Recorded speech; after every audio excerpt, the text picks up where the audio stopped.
Welcome to our fireside chat on culture, communication, collaboration, and how to build high performance teams. I'm joined here by Jocelyn Kung, who is a phenomenal organizational development pioneer that I've worked with over the last, a couple of decades.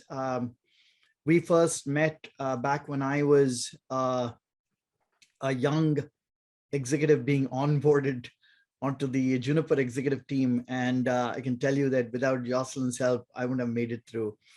And just by way of a quick introduction, my name is Kittu Kolluri, and I'm the founder and managing director at Neotribe Ventures. We are an early stage venture capital firm.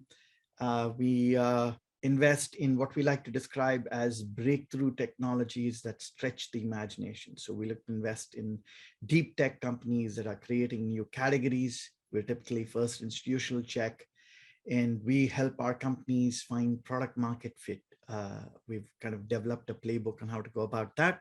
Happy to share that in a different session. But today we're going to talk a bit about building culture. But before I get to all of that, I want to first tee up, why is that important? Why is having a cohesive culture within a company important? I'm actually going to quote Jack Welch from one of his books. He said, for a company to succeed, you need vision, mission, strategy, and values. And we know about vision, mission, strategy. And he also made one more comment. He said, a lot of people feel like, hey, a leader needs to be very charismatic. He says, no, charisma adds speed to the execution, but charisma without vision, mission, strategy, and values is dangerous. And so that is why it is important for companies to have this cohesive fabric of culture. I also have written about this, and some of you may have read my articles on leadership. Leadership sits on three legs of a stool, and all of them coincidentally start with C. It's culture, communication, and collaboration. So how do you go about building culture? In what has been my experience, and I'll share this with you folks, is you need for the company to have a certain critical mass. You need for the companies to have a certain key critical mass of opinion leaders within the company. And this is one that is not just a top-down edict. It's not like, the founder or the CEO comes in and says, I'm going to go think deep thoughts, figure out what value system we should have as a team, and then kind of prescribe that to the rest of the organization. What I found works really well, and I'll relate an interesting episode from way back when I joined my first company, Sullivan Graphics. As a new employee, I was given this new employee kit, and my tech lead at that time, Jonathan, gave this to me.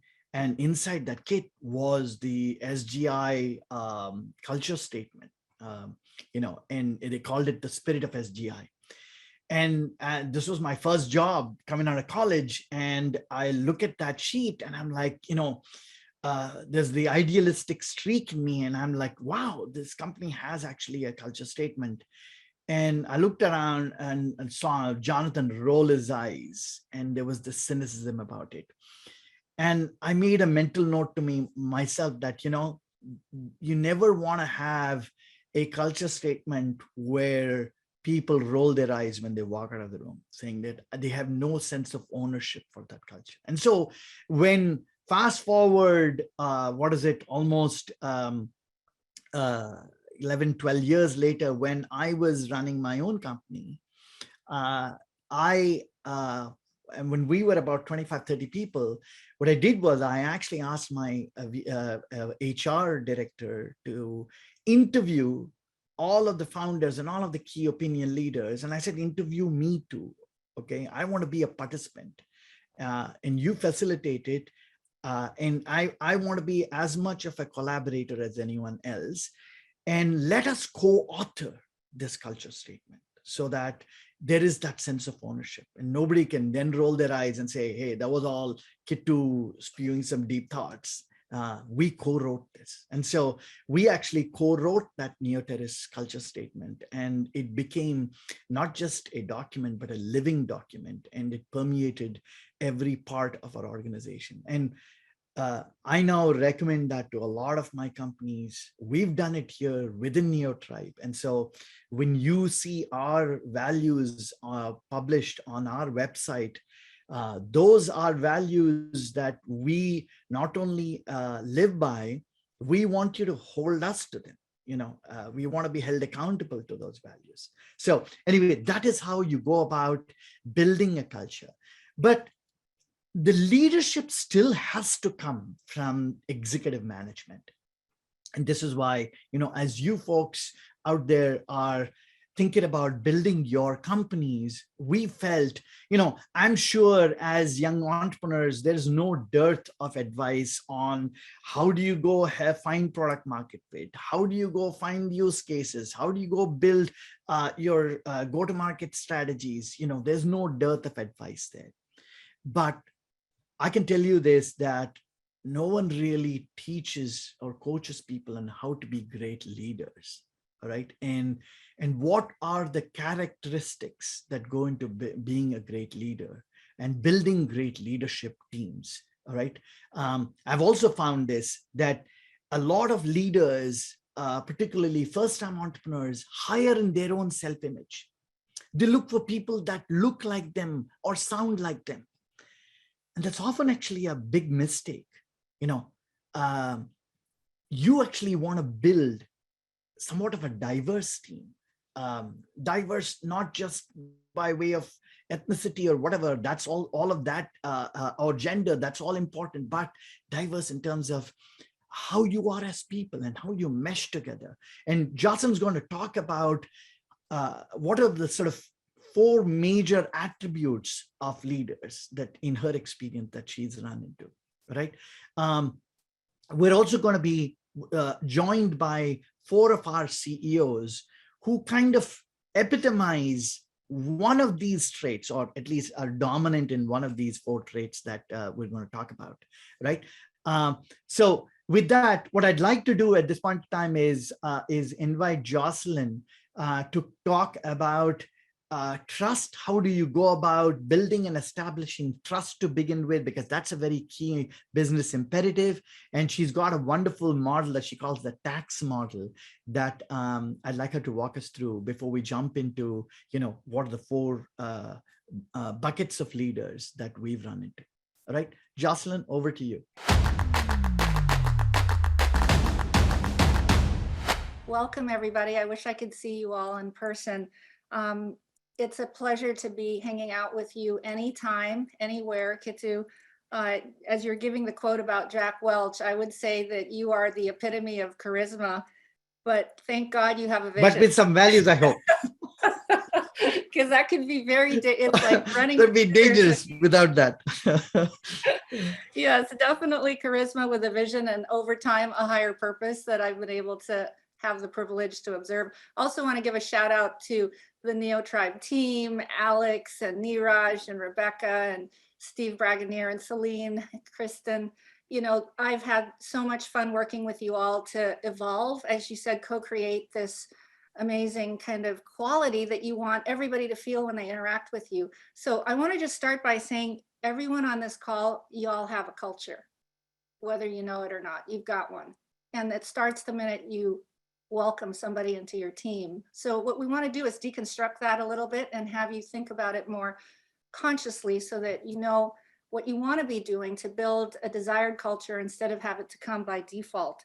but I think we've already missed the opportunity to do our first exercise, which is an attempt to try to get more interaction. We're using a tool called Meeting Pulse, where we'll ask you to vote. Point your camera to this, and it should pop up in your browser window. Jocelyn, has actually a very interesting comment you made about culture, which is whether you consciously decide you want to have one or not, you already have one. In fact, as your organization grows, there is the danger of actually having multiple microcultures. Yeah. You know, every little organization will have its own little microculture. And what you then run the risk of is just, you know, fiefdoms and warlords and things like that. Yeah, sounds like a good game, a little video game. So what are we having? People are doing QR codes. Also, we'll mention that this is anonymous, so nothing that you share with us is attributed. It'll just be anonymous feedback around 3 specific questions that we'll be asking you. Okay, I think. Are we ready for the first question, Kittu? Yes, please, go for it. The first question is, what are the biggest challenges you face in building a strong culture in your organization? I'm assuming it's a multiple choice question. No, this one's open-ended. We have, Open-ended. Okay. we have a couple of multiple choice. Remote work, urgency to deliver product and milestones. Oh, I love that one. My own insecurity. I love it. That's authenticity. Yep, yep. Time. I'd love to. I'd love to share some comments on the insecurity part. Every one of us has insecurities, and especially if you are, you know, a first-time entrepreneur, a first-time CEO, there's massive imposter syndrome. Yeah, I felt that. But there are good ways of handling that insecurity and not so good ways of handling that insecurity. I love the question, what constitutes culture? What is it actually? That's good.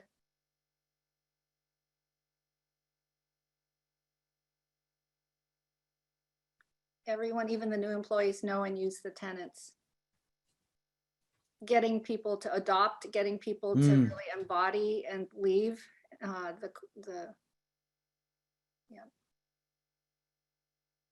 Okay. All right. That's great. So we'll get to as many of these questions as possible during the course of this. But let's start with the tax model, Jocelyn, if that's okay with you. Yes, yes. So let's go into what Kittu said. The bridge I want to make here, Kittu, is we're talking about culture, which is really how people get things done. You know, what is the nature of your organization? What is the identity of the organization? Not your vision and your values so much as how you behave. And that is a felt quantity. It isn't something that's written on a poster. You know, people will know what your culture is by their interactions with you. So the bridge that I want to make is, why are we moving to the executive staff now? The idea that Kittu was talking about is that culture is created by the leadership team. And so the focus of our work in the Kung Group is very much around making sure that the DNA that you institute in your leadership team, starting with yourself as the founder CEO, really has the most important elements of success that you want in the behaviors that you're looking to promote in the system. And then obviously you want to lead by example. So what we're going to show you right now is our thesis on what constitute a great executive team. And this is the model Kittu talked about, which is we lovingly call tax. You know, thinking of it as a tax, a human tax that you want to pay to actually get started on the right foot. And what I'd like to do is start by asking you to resist the urge to jump into action. You know, some of the comments in that early question alluded to the fact that you have all these pressures, the customer milestones, you know, the remote work pressures, the details that you need to get done on a day-to-day basis are so huge. So most of us, being human, having a propensity for action, are going to jump into task. So I would ask you to just pause for a minute and resist the urge to start with OKRs. Mm, mm. Not OKRs, not strategy, not problem solving, that our recommendation is that you invest in this idea of leading with trust. And all that means simply is that you are going to take a look at everybody sitting around that executive table and ask yourself, do I really know this person? Do I understand who this person is, how they tick, what they care about, what are they afraid of, what are their towering strengths, and what are some of the things that are going to hold them back? And can I establish enough of a rapport so that I am able to interact with you in a way that touches the best of you? And I'm able to interact with you and tell you the truth if you're annoying me, if you're stepping on my toes, if you're excluding me from things that I think I should be involved in. A lot of times people just don't deal with that. They just stuff it or talk about it to somebody else. So trust to me is really about the dynamics. It's about the relationship, and it's about the glue and the connectivity between humans. And we believe that that's work that you can operationalize, you can structure, you can scale it in the same way that you scale your product development. So if you Hey, invest, Jocelyn, may I ask a quick question?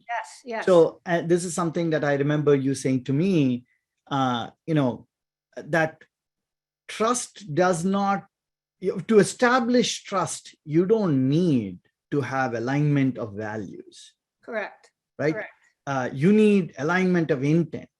Yes. So if I could have the tax slide for one more second before Yeah. this one, Kittu. Yeah. If you do that first step of that foundation, then you move to alignment. And the point I want to make about alignment that I've found over the years is it's not about aligning necessarily on what the strategy is, but it's aligning as a first team. Mm. The CEO staff has to have their loyalty to the joint goals of that executive team, not for their functional teams, which is where most of us align. Brilliant. Align towards the family that you think you're in charge of, right? So you end up promoting and representing your direct reports. And once you sit at that E-staff, you've got to switch gears and align with the first team. And that's a different mindset and it will break silos if you can start that at the beginning. And that's work of its own as well before you can pass go and get to that execution step that I need to spend no time on because all of you are super good at that. So with that said, the next slide is really to dig in a little bit more to what Kittu is saying, which is, what do we mean by trust? Does trust mean you're cool, I'm cool? We like to go out for a beer together, we hang out. There are aspects of trust that are based on socializing and happy hours and connections based on time together. But if you break it down into more of a science, as Kittu said, it doesn't mean necessarily that we have the same values, but I am judging whether I trust you based on these three factors. Are you competent? Are you reliable? Will you do what you say you're going to do? And are you transparent with your intentions? And do you have good intentions? Or are you doing this for some other reason?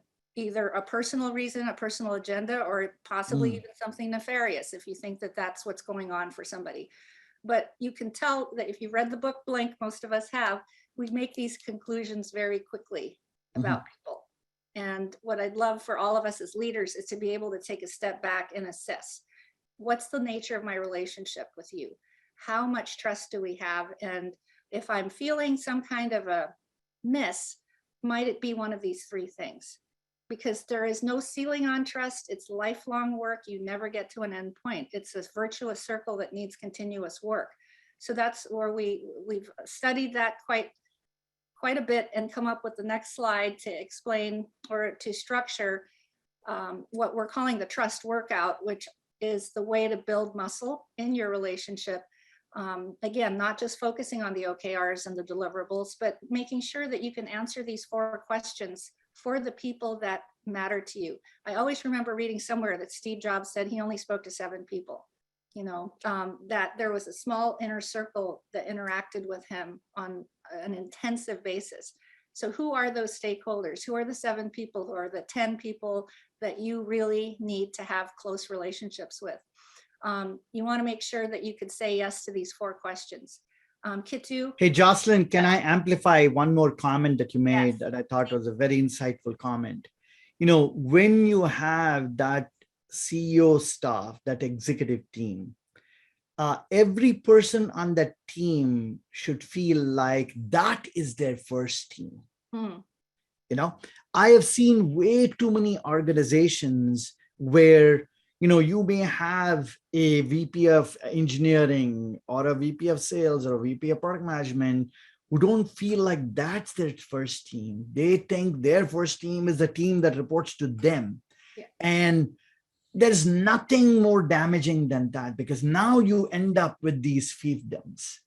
Totally. Right? Yeah. And you end up with these warlords, and it creates this us versus them kind of a dynamic, and it's very toxic within an organization. Yeah. You know, totally agree. And in fact, on the other end of that, which is not even so toxic as much as missed opportunities, I'll go out on a limb and say I'm talking to Harvard right now, for example. And what they said to me was, we have this thing at Harvard called Harvard Polite. And that to me is a great sort of example of something called artificial harmony, that if you have a group of people that don't really know each other that well, they're acting in ways to be polite. They don't want to hurt your feelings. They don't want to step on your toes. And so what you have is a certain kind of suppression of potential. And that is also a miss, you know, and so you may not even get to the point that you have damage, warlord situation and that kind of siloing and competition internally. But at a minimum, even having that artificial harmony can get in the way of your best possible.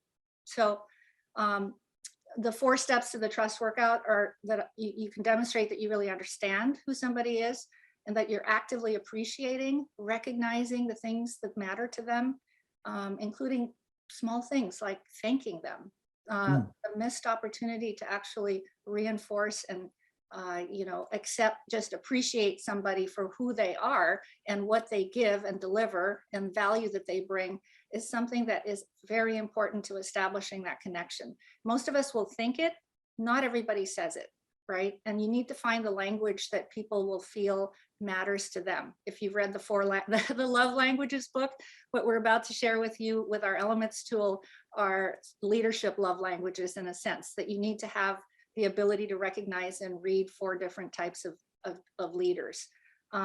And then to have somebody's back means that you are clear about how to represent their interests, even if they're not in the room. So this is about allyship. This is about stakeholder expectation, agreement, almost like an SLA. Lots of times I'll have my clients make sure that they have social contracts that are very clearly, explicitly defined between themselves so that it's not assumed. You know about the assumption thing, right? It gets you in a lot of trouble. So to be explicit about these expectations, come up with agreements on how you're going to work together is all part of this trust building. And finally, you know, if I may just interrupt with a quick anecdote, you know, back when I was at Juniper Networks, there was an executive that you know well, Jocelyn, Jim Dolce, who is now the CEO of Lookout. And Jim and I would be at each other's throats. You know, I was running the security products and low-end routing products, and he was, of course, our field operations guy. And we were at loggerheads at times, and we would, like, you know, throw F-letter bombs at each other. But there was such high trust between us, because never at any time did either of us feel like, you know, any of our actions was anything less than contributing to the betterment of Juniper as a company. yes. Nobody was looking out for themselves. Yes. You know? Sorry, I have to make my little joke here about the clash between that personality and our CEO named Scott Krenz at the time. Yeah. Focus group we were running on culture, as we absorbed Jim Dolce's company, somebody got up and said, "You're asking us to deal with these 2 CEOs that were characterized as Captain Ahab and Mr. Rogers." Yeah. Remember that? Yeah, like 2 very, very different styles. Very different. Very different. To complement each other. And these are all examples of things that you all are probably living in some way, right? So where are we in our flow here? I think what we want to do is to explain these elements to you. You know, the 4 different love languages, if I use the same metaphor, the 4 muscles that leaders need to understand in themselves and use to your advantage. So as we like to say, make the elements work for you don't work for the elements. Don't let the elements drive you, right? And if we're not conscious about our own personal strengths and weaknesses, that can very easily turn into blind spots, right? So Yeah. let's move to the 4 elements. But before we do that, I think it's time for our second meeting pulse. Yeah, we're moving into a question around team challenges, right? And these are some examples of things that we end up coaching and supporting executives with. So we would just love your opinion on if you're experiencing any of these particular team challenges, just click on that item. Is voting open? There we go. Okay.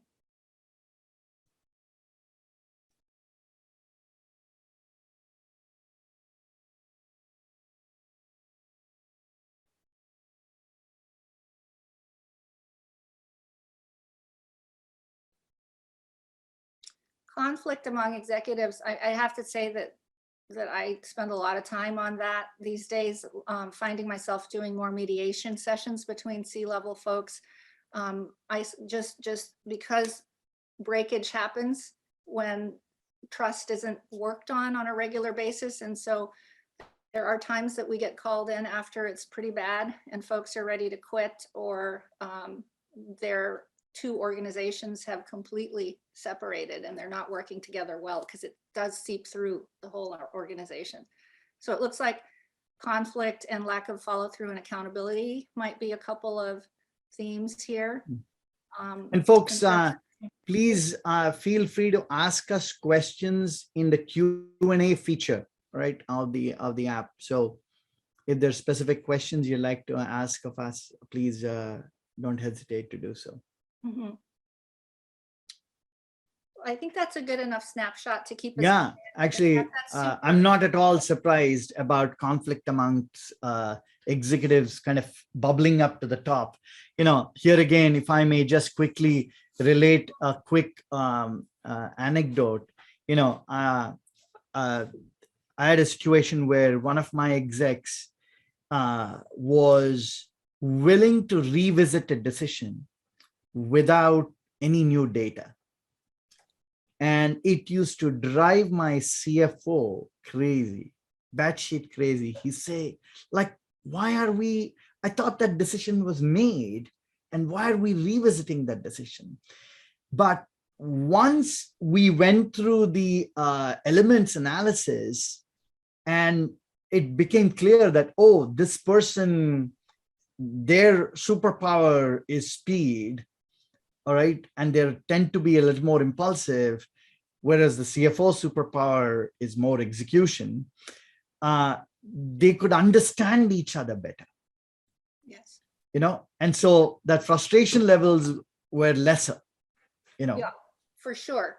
And you're one step ahead of me, Kittu, because I think know thyself first, right? And that's Yes. where the opportunity, and it's not always easy to dig in. And I love the comment about insecurities, because we all have them.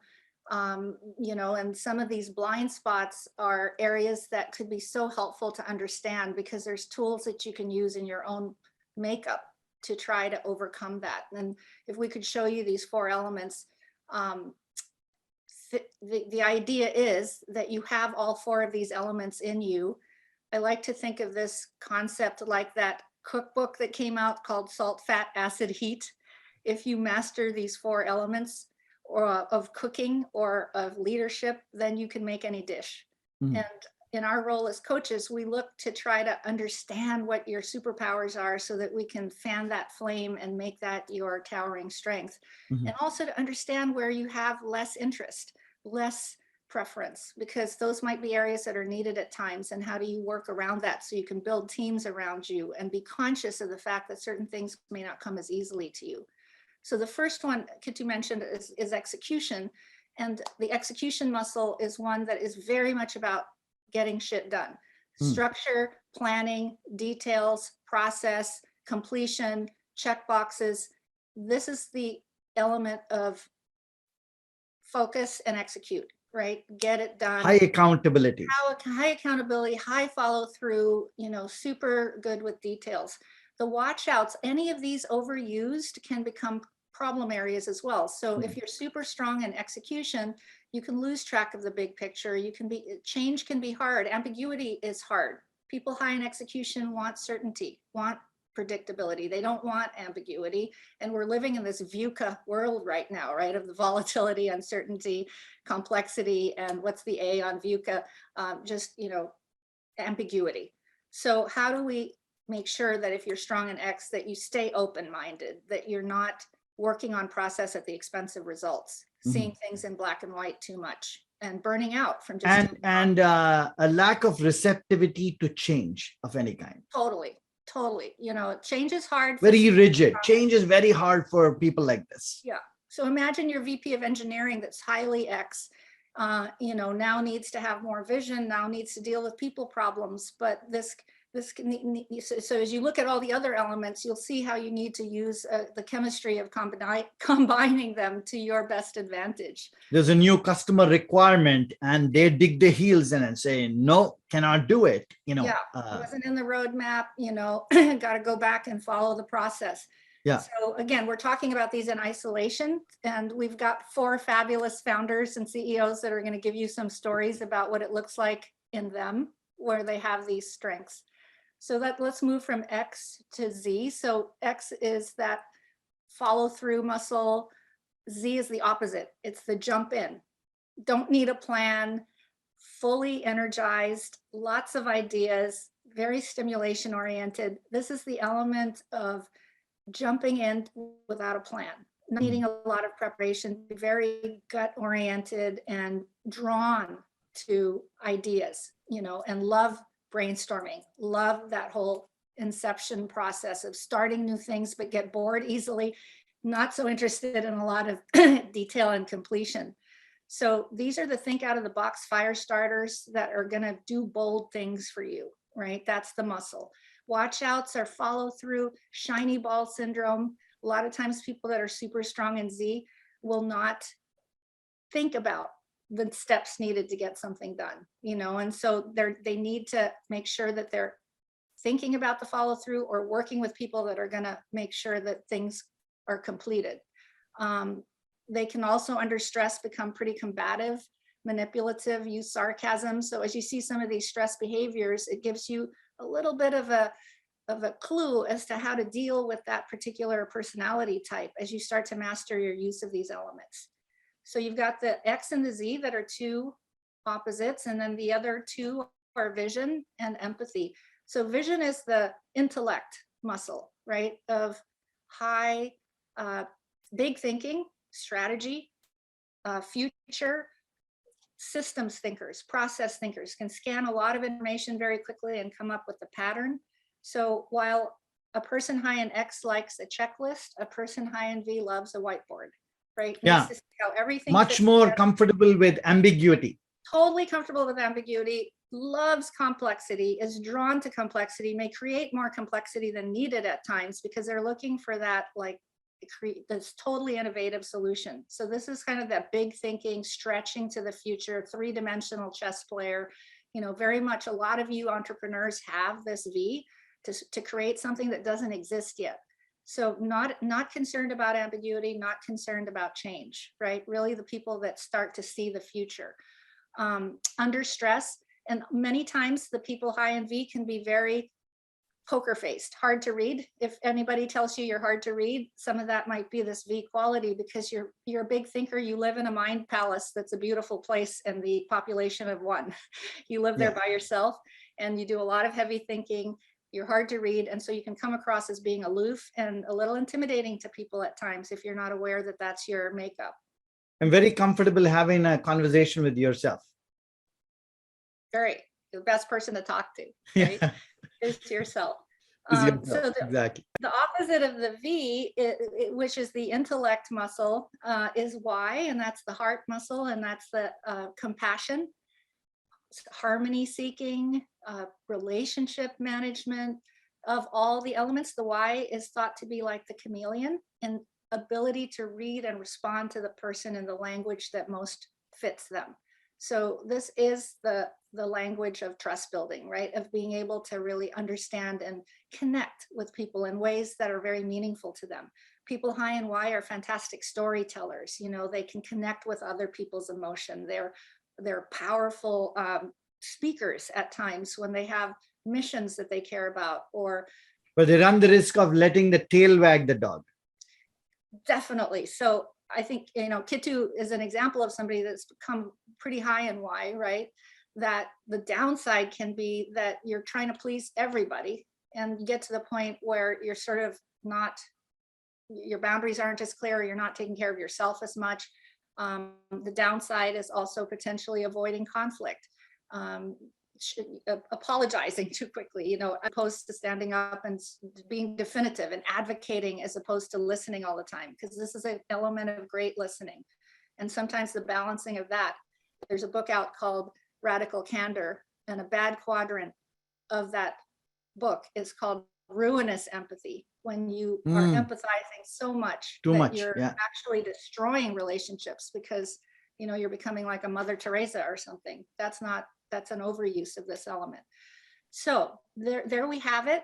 Okay, so let's do this, Jocelyn. This is a great outline, and what I'd like to do is invite and introduce 4 of our entrepreneurial founders, and each one of them sort of spikes in each one of these 4 attributes that Jocelyn talked about. I won't actually spill the beans as to who's who in terms of matching them to the attribute, but I'm joined here by Ambuj Kumar, who is the co-founder and CEO of Fortanix. I'm joined by Shruti Rao. Shruti is the co-founder and chief business officer of Vendia. I'm also joined by Gorish Agarwal, and Gorish is the co-founder CEO of Sybil.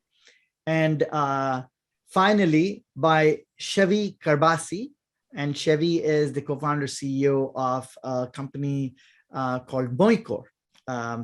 So I will hand it over back to you, Jocelyn, and maybe have these folks talk about, their own personal experiences dealing with their strengths and weaknesses. Yes, thank you so much. And thank you all for being here. I think we're starting with Shruti. Hi, Shruti. Hi, Jocelyn. Thank you so much for having me here. And thank you so much, Kittu and the entire Neotribe team. And hey, everyone, Shruti Rao, as Kittu introduced me, I'm co-founder and chief business officer at Vendia.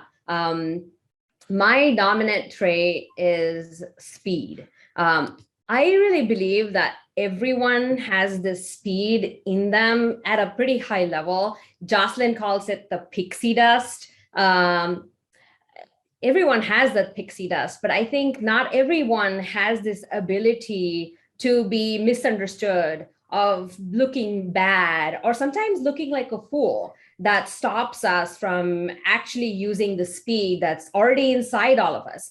Let me explain with an incident where being okay with really looking like a fool, used my speed, used that, all of the great qualities that gives you that speed trait here.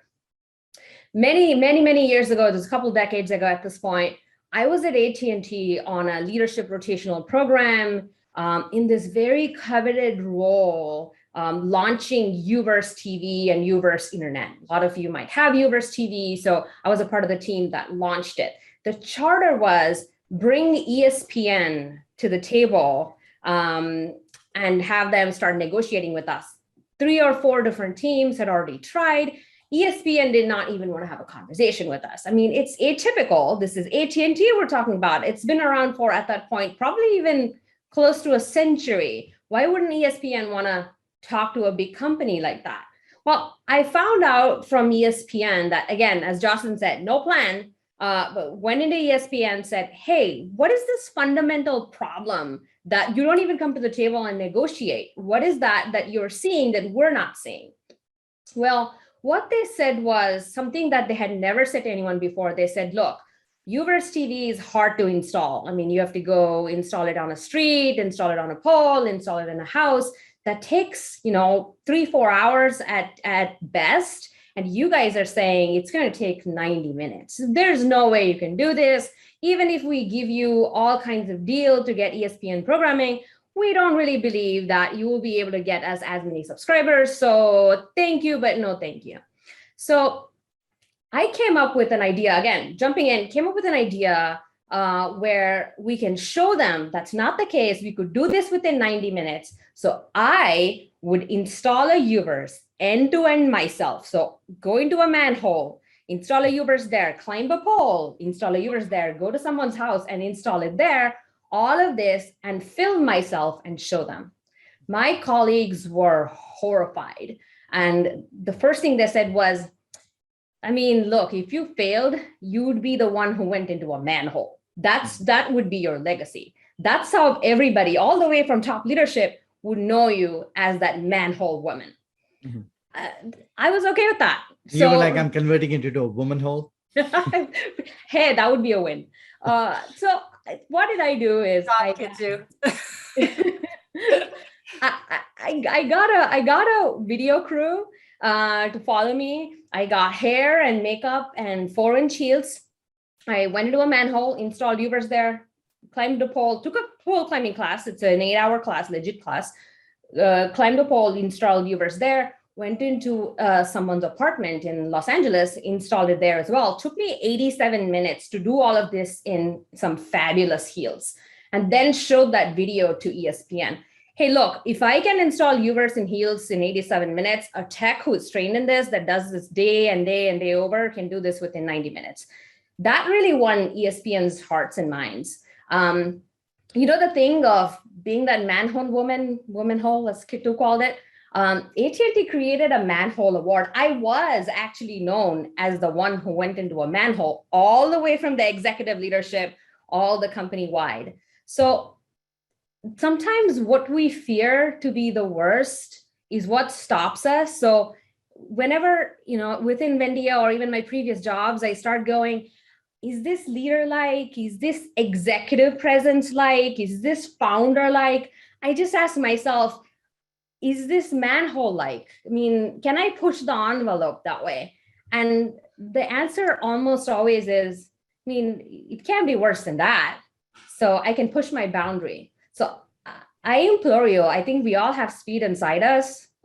This facade of not looking like a fool stops us many times. And this is how I do it. Hope this helps, but thank you so much for the opportunity. So Okay. awesome. Thank you for that story, Shruti. You know, I love the idea that it's about getting out of being embarrassed, right? Just try things, and that I'll never forget that story about the manhole. I wanted to add, you mentioned last time we talked this idea about cheap original mistakes that you learned from Kittu. This is also the element that allows you to make mistakes, to try things, fast fail, you know, or fast forward. So I know that we're going to run out of time. Thank you, Shruti. I will get to the other 3 leaders as well. I think we want Ambush next, please. So I have been asked to speak about vision, V. Mm-hmm. So I'll tell you, you know, why it's important. So one, whenever you are creating something from nothing, like going from 0 to 1, you have to paint a picture of something that does not exist and get people excited, right? So the analogy I will give is, you see a mountaintop that you can visualize in your head. You know, you hike, you take people to like a couple of miles, and after that everybody can see it, but still far-fetched. But at least they can visualize, and then they will be excited. And you can raise money from Kittu by showing, you know, like that vision and benefits of once you are at the mountaintop, because you can see your enemies from far, right? So you can position yourself. Maybe you will have, you know, better views, whatever. So you have to sell people on benefits. And then what it allows you to do is, right, it allows your team to make lots of decisions that are consistent with that vision. So startups deal with lots of difficulty. You never have enough money, never have enough resources, never have enough, you know, clarity, right, on what to do. You know, you are trying to recruit people, you are trying to manage people's behavior, trying to get them excited. So you are making hundreds of micro decisions every day, literally. And so you have to have some North Pole. So to the extent where you can get people excited and sold on the vision of being at the mountaintop, and they know the rough direction, then they can figure out. Somebody will figure out that, hey, if we take the north, trail, then we'll reach there. Somebody might, try to land there from helicopter top using helicopter. Somebody might, try to do a ski. But whatever the method is, everybody will try to end up at the same place. And that's how you create, something from nothing. That's how you go from 0 to 1. Got it. It's awesome, Ambush. And you picked that story. I'm sure you do that in your own company at Fortinix, right? Do you want to maybe quick share like how you established the mountaintop there? Yeah. So the most beneficial thing I did in related to culture is, when we started the company, we actually wrote down what are our values, what is our culture, and we said that, hey, we will abide by this. And as an employee, we expect everybody to abide by that. And we say that that's our constitution. And just like constitution, it is amenable to change. So if you have better ideas, please suggest, we will, change it. And we keep changing it. So people have sense of ownership. But it levels the playing field. Everybody is accountable to that. And vision for us has been about, solving cloud security and privacy. And so that's what we are excited about. And that's what drives us. But underneath, right, the earlier technologies we bet on, earlier product name, those things all changed. So the glue that has held us through is because the direction is not changing. You are just finding some difficulty, and you are able to overcome that by navigating around it, rather than you're trying to drill through a concrete wall, which is very, very painful. Awesome. And I love the analogy of the glue that keeps you together amidst pivots and changes to the strategy. You still have that same vision, Ambush. Yeah. Northern Light. Thank you. So let's move to Chevy. Hey, Jocelyn. Thank you so much for having me. So I've been chosen to talk about execution, which is the logical progression from the vision, because my definition of that is taking an idea or a vision and actually making it a reality. And for me, personally, I employ 2 steps to doing that. It's structure and organization, which might be a little bit opposite of the manual or the speed, because so like, for instance, at Moicor, I'm notorious for using multiple tools to get the job done. I'll have like Asana, which allows me to assign commitments to people, deliverables. I'll have Google Docs that have structure on why we need to do these and why the people doing it should care. So execution really involves defining the commitments, the deliverables, and making sure everyone is on the same page with that. It's kind of like you're a project manager for your startup, because you really can't afford to have many project managers at the moment. So that's how I employ execution. I'm not sure if there's anything in particular I should elaborate, but it really comes down to organization and structure. Thank you so much. You make execution cool. Very I love it. I mean, at the end of the day, you can, I like to say, think, learn, do. If all you are is a thinker, then that's not particularly useful. If all you're doing is learning and not contributing, that's not useful either. But you need a combination of all 3, Yeah. No. Awesome. All right, let's get to Gorish. Thanks, Kittu. Thanks, Jocelyn, for having me here.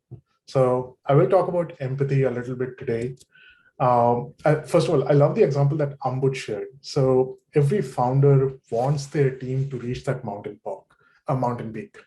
However, a mountain climber cannot fly a plane over there, and vice versa. You better not have that, because otherwise it will crash. Similarly, when you're running a startup, you really need to understand the skills and expertise for each and every member and make sure they align with the kind of work that they're doing. So at Sybil, as we have built Sybil over time, some activities have had to happen really, really fast, such as a customer trial coming up or a pilot coming up, and others need to have happened with much more deliberation and precision, such as an infrastructure setup and all of that. And I've always tried to place people where their strengths are. And it has taken me quite a few trial and errors over time to figure out what skill sets suits every member. But once I have that, once I have those pieces together, it makes reaching those peaks much, much easier. And the same has even applied internally for myself, where I have figured out the things that I'm really good at and areas where I need my team to take lead and guide me and work with me to get to that final goal. Yeah. So yeah, I believe empathy has a really important part. Even with vision, speed, and execution, you need to know the right people in the right places and get the whole team over to that peak. Yeah. Awesome. Okay. So as we're kind of reaching the top of the hour, although I have some time, I can spill over a little bit. What I thought I'd do is first to quickly summarize what we kind of talked about up to this point of time, right? We talked about why culture is important and how to go about creating culture within the company. And we also talked about, how it all starts with trust and trust between the key people within the first team of the company, and recognition that there are people with different kinds of attributes. And how do you mesh first knowing and recognizing people for what they bring to the table, and then how do you figure out how to mesh those attributes together? So I guess my recommendation for all of the entrepreneurs and CEOs out there listening in is to say, hey, first start with this, knowing your team, knowing that set of opinion leaders and the key execs, knowing what they bring on these 4 axes, and then go out and create your culture statement so that they then can evangelize that within the company. All right. So what I'd like to do is I'd like to now throw up the third and final meeting pulse. Great question. We want you to just guess, what do you think you're most, attracted to or best describes a strong preference that you might have. We do have an actual assessment if you'd like to take it after this, but this way, just listening to our 4 leaders, any of that resonate more or less with you, just out of curiosity to take a pulse on what we have in this particular group. As you're filling this out, I just wanted to reflect on how great it was to listen to the 4 of you, and that your personality styles are evident just even on Zoom. Mm-hmm. You can kind of see the energy, you can see the kindness, you can see the thoughtful execution that Chevy has around his tools, and Ambush's big vision. There are ways that you start to get better and better at reading people and doing what Gorish was saying, in terms of matching them to the work. Understanding how to grow them, understanding how to help them, how to have their backs when they're falling down. So thank you so much. Excellent. Not unexpected, wouldn't you say, Jocelyn, to see this distribution? The one comment I'd make is, for those of you that are high on vision, and this is something from somebody who can relate to that, because early in my career, I was high on vision too, and probably relatively low on the empathy axis. But I worked hard to make what was then a weakness more of a strength. And I would encourage you leaders to do that as well. All right. What I'd like to now do is get to some of the questions that people came up with. And one of the questions that is often asked is, and a lot of people ask this question, is how do you maintain, preserve culture as a company grows? All right. So I have some thoughts, but before that, Jocelyn, I'd love to get your thoughts on this. Well, Jim Collins says that your vision and values are going to stay set, but your strategies and your culture will evolve. So I see the culture as a dynamic thing, that you're attending to it, being aware of it through engagement surveys and just your own personal understanding of what's going on, particularly what's going on at the executive staff. That magnifies throughout the organization. So I think staying aware of what you have written down and testing it periodically, as well as adapting it as your company grows, as it goes through change and turbulence, you know, so that you can make it something that's meaningful and alive rather than words on a poster. Yeah. I do believe it So needs constant if I may add to that, I resonate very strongly with it. You know, a value system is something that needs to be somewhat invariant. It could evolve over time as, you know, as you get into new businesses or things like that, or you acquire new businesses, then value system could evolve over time, but it's a slow moving creature. When you think about, you know, traditions, practices, HP used to call it the HP way, and we used to call it spirit of SGI at Southern Graphics. It's more, you know, how do you do things? There's no right or wrong about it. Those are things that can change more rapidly. But what I'd say is, you know, make sure that that's happening consciously and not unconsciously. Right. You know, you've all heard the old adage, you know, practice what you preach. I have a new one for you. Preach what you practice. Leaders should preach what they practice, and leaders should evangelize the value system and the best practices within a company, because that's how you get people jumping onto the bandwagon. And I'm going to repeat something I said earlier is, if you don't pay attention to culture and early on and make it a priority within the company, there are microcultures developing unbeknownst to you, right? And so that's something you want to be very cognizant of. All right. Okay. There are more questions here. How do you approach budgeting time for culture forming activities at different stages of a startup's life? And are there activities the management can do that don't require dedicated time? Example, a certain way of communicating in team meetings and things like that. Jocelyn, any thoughts? I believe you need to fit it in, use the tax model. You know, so if you do the tax model, your culture will evolve from that, because you really want to define the operating behaviors and agreements at the E-staff. That is very much a mirror of what your culture and values are going to be. So if you believe in the idea that you want to lead with trust and incorporate that into your practice, it doesn't become an offshoot that you do with a consultant. It just becomes part of your normal operating day. Yeah.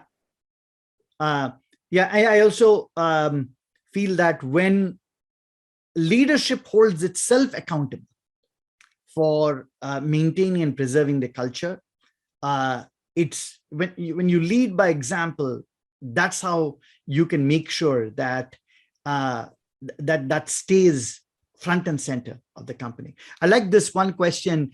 As the company grows, it feels like it becomes less transparent and causes mistrust. How do we avoid it? Also, what are your views on dynamic equity vesting? Okay, let's answer the first question first. Jocelyn, any thoughts on how do you deal with, you know, lower transparency? Maybe I'll take a quick crack at this. You know, I've written about this. You know, leadership, as I said earlier, sits on these 3 C's, right? Culture, communication, and collaboration. And I'll amplify the bit about the communication part, which is, you know, the 3 types of communication. There is the one-to-many, there is the many-to-many, and there is the one-to-one, right? And so, you know, you as a leader should make sure the one-to-many, it creates awareness within the company. That's your all hands. The many-to-many is a discussion forum. When you're trying to make a decision, you want to invite debate, you want to invite conflict, constructive conflict, but drive it to a decision. The one-to-one elicits commitment from a specific person. All right. So that is, you as a leader want to use one of these techniques depending on what that situation is. All right. Let's move on to the next question. As a startup transitions from single-digit team to double-digit team, what are the 2 or 3 mistakes founders should avoid in order to get ready for the next stage? Any thoughts on that? I have a big one, which applies to almost any question that you guys might have, which is to make sure you've got a healthy feedback system in your team, and that you have a dynamic and ongoing feedback mechanism so that you're aware and on of what's going on with the team, with the executives. And then as you grow, the next step is to build leaders that are doing that too. So, which is why these models are helpful. Choose the asana, choose the tax, choose the models that you like, and then use that as a consistent way to preach what you practice and make sure that you're building leaders along the way. That's how you're going to scale. There's another nice question from Vishakha Gupta. How do you establish this culture in a remote setting and with a small team that's growing? So I've had to actually deal with this. You know, I had to deal with distributed teams pretty much all over the world. And the way I tackled it was this: once we had established our, sort of culture statement, what I did was we had a fairly large operation in India, or we were setting up a large operation in India. I got some of my US employees to move to India for a certain period of time and actually work out of there. In fact, we moved one of our guys from here, made him country manager in India. But in addition to that, we would periodically send people from here so they could work from there. And through osmosis, that culture kind of got preserved within that location. So that's something that I would highly recommend doing. Second is, I talked about evangelizing. As a leader, you need to evangelize your culture. And that's something that you have to take as part of your responsibility as a leader. Kittu, Right. I'm very sorry that my daughter just reminded me that I'm late for another meeting. So I'm going to say. No problem. We'll bring it to a wrap here. And someone also asked whether we'd make slides available. We absolutely will. Thank you all for joining. And I hope you found this useful.